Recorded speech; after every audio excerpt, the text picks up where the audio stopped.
When the Olympus OM system OM1 by OMDS showed up, I thought, wow, thanks for matching the Fuji X-T4 specs of 2012. That's impressive. Did you do some back engineering? Who's your guy? The scientist, I'd like his name. Is it good enough for us? I don't know, man. I took some shots. I'll let you know the flaws and the benefits. Let's go. All I want is the perfect camera. All I want is the perfect camera. So I recently got the Olympus OM1, thanks to Camera Canada, of course, for delivering it to my house. Let's all go to Camera Canada tonight. I have the Olympus 75-300. Now I know what you're thinking. It's not fair. As a budget lens, nothing could look good on it, but you'd be wrong. It punches above its weight. It's a kit lens, but it looks sharp. It's still good. So what I wanted to discover on this trip was, how's the 4K 60p with animal eye detect in video? What's the HD 240p look like? And what are the differences amongst us? So first shot, before I even got to nature, I saw this little sparrow on a roof. I was like, okay, let's see ya. Let's see ya. Then I punched in on it. This is HD 240p 8-bit log. It looks alright. I'm not hating it. It's a little over sharpened. It's a little cheap looking, but I think it looks better than the EM1 would have. So look at that sparrow life. Wow. Now here's where all hope turned to despair as the robin of life ran from me. So here we're in 4K 60p animal eye detect. I have a little box. I narrowed it to like a center-sized box. It ain't seeing a damn thing.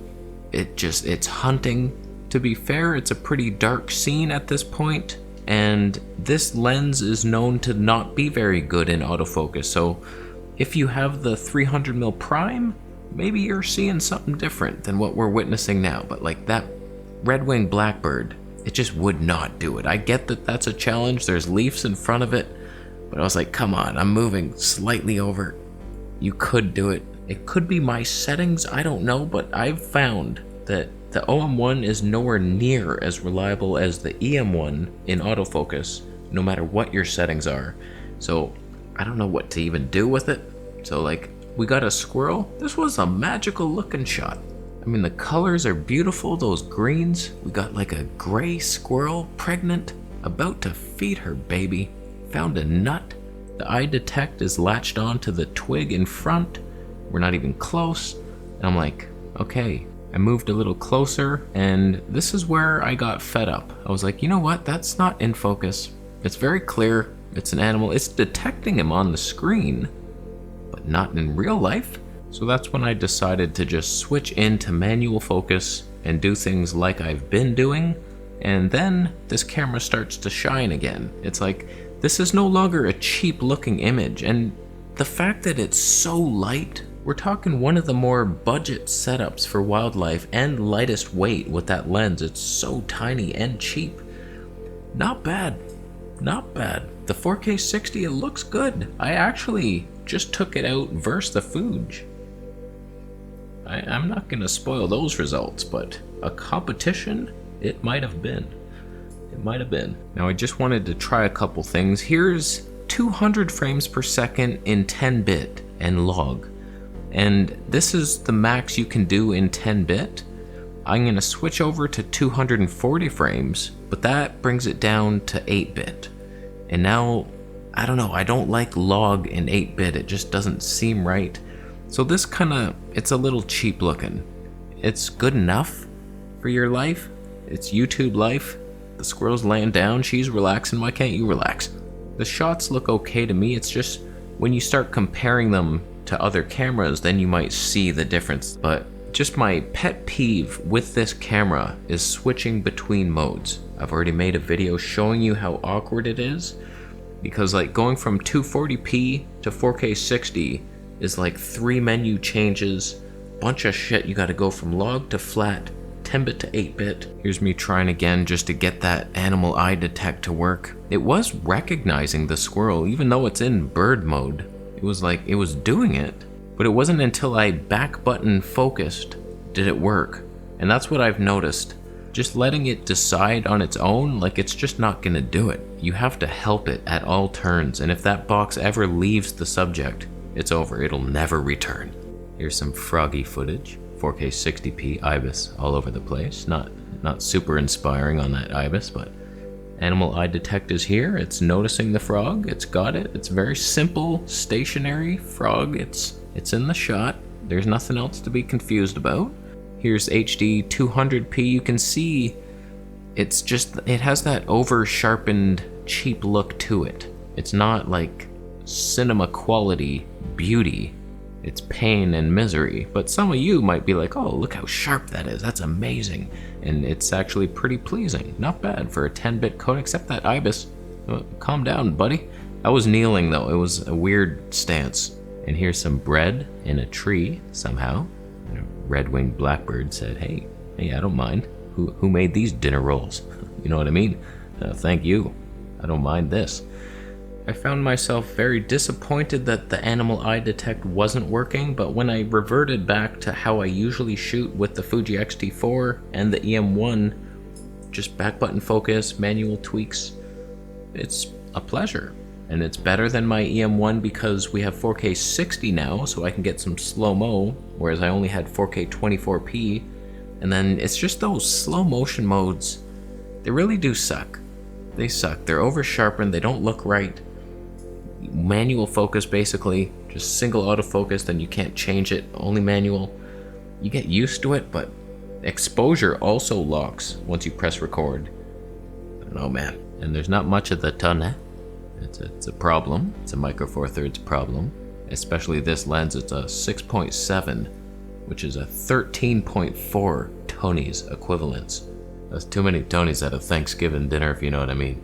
Here's one last embarrassing effort at the animal eye detect, and it is not doing it. It's like, oh, yes, no, okay, no. Do you want the frog or the lily pads? No, neither?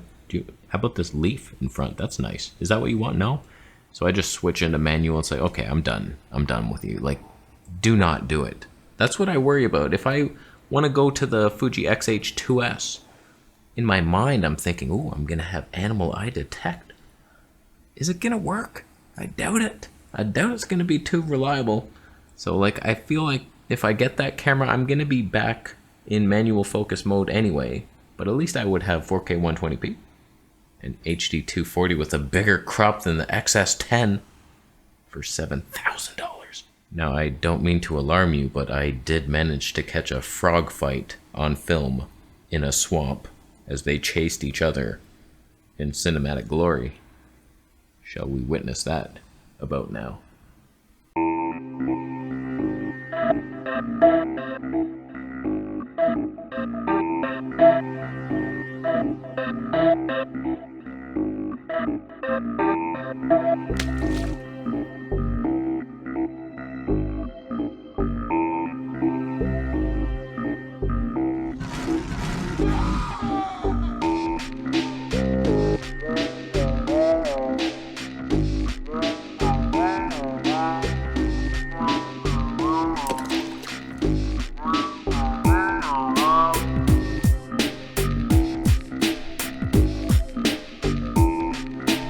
Synergistic wisdom is wisdom.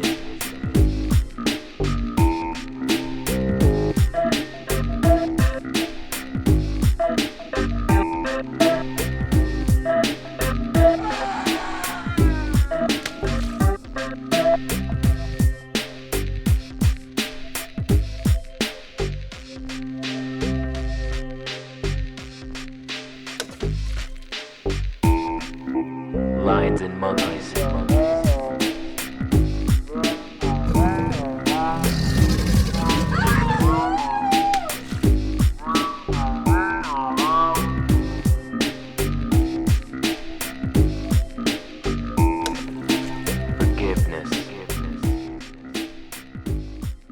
So it wasn't terrible as long as you know that animal eye detect is not going to work in video. When you see it before you press record, it's remarkable. It gets the bird, it's got an eye box on its bird no matter how far away it seems. It's like, how are you even seeing that? And it's tracking it perfectly. Then you press record, that changes to a green box, no longer an eye tracking thing, and it's completely inaccurate. It does not do anything of what it thinks it's doing, and it's a problem. So ignore the fact that it has that. It might work fine for photos, but in video, Olympus doesn't care about you as a video shooter. We've seen that. You can't change custom modes, all the things are really awkward. The over-sharpened footage that you can't adjust. The log too, like you can't adjust any of the sharpness or anything. It's not a video shooter's dream, it's just like a budget hybrid type of thing where you take photos mostly and you have cool, innovative photo modes like Pro Capture and Live ND and all this stuff, exciting stuff. And it can also take video if you have to. Please don't, but it will do it. It's okay, I don't mind the footage. With this cheap ass lens, it made me think. 300mm prime? When I battled the Fuji, I was thinking, holy shit, I'm not ruining the results, but there were times where the OM1 was sharper with that bullshit kit lens. I was like, really? With the 300mm prime, it might have blown the Fuji out of the water. But like using the camera is so awkward and difficult, you would never bring yourself to that purchase with a sane mind. So, you got some work cut out for you, Olympus, OMDS, OM system, whoever you are. Leave me alone. How about some firmware updates and something I didn't even remember. I've had the camera freeze on me 3 times now. Twice out in the field, I press record, it won't stop. I press record to stop, like nothing's working. I turn it off, it's still on. I have to remove the battery and reset, and then it works. That happened twice on this day, and once again on the Fuji day. I was like, I've had to yank the battery on every trip. So that's a problem. It just freezes, it locks up. Where's the firmwares? We need some. So I don't know, man. I can't like recommend it over anything really, but the footage is okay for Micro Four Loser status. It's not a very enjoyable camera to use, but if you do want one, let's all go to Camera Canada tonight. Huh? You going? So, those are my initial impressions. I'll show you the footage versus the Fuji soon, and there we have that. I'm gonna leave. You thumbing that up? You buying a Panasonic Pony of Hope shirt? It's Panasonic level autofocus, that's all we know for sure. It's not good. You cannot rely on it. And I had good lenses in here, 12mm Tony 2. Hunting. It's a hunter. I'm gonna go. Subscribe.